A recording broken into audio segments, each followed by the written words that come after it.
మార్చి నుంచి కూడా production orders ని ఆపేశారు.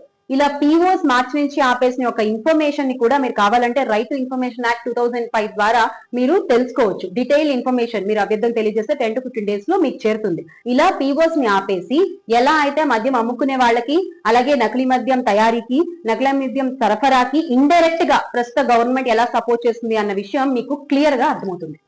ఇందులో భాగంగా డిమాండ్ ఉన్న బ్రాండ్ల మద్యం సరఫరాలో రేషన్ పద్ధతిని అనుసరిస్తున్నారు.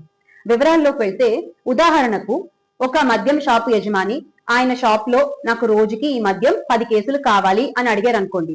లేదు మేము మీకు 10 కేసులు ఇవ్వలేము, 1 లేదా 2 కేసులు మాత్రమే ఇవ్వగలము అని చెప్పి వారికి ఆ కేసులను రేషన్ పద్ధతిలో ఇచ్చి మిగిలిన కేసులని నకిలీ డిపోల ద్వారా ఆ నకిలీ మద్యాన్ని పంపిణీ చేస్తూ భర్తీ చేసుకుంటూ వస్తోంది ఇప్పటి కూటమి ప్రభుత్వం.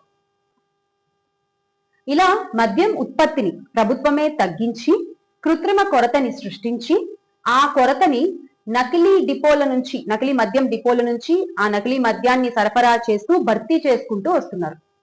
ఇప్పటి వరకు ఈ నకిలీ మద్యంలో బయటకొచ్చిన స్థావరాలు గాని, టీడీపీ నేతల పేర్లు గాని ఇవన్నీ కూడా జస్ట్ కదిలిన తీగ మాత్రమే.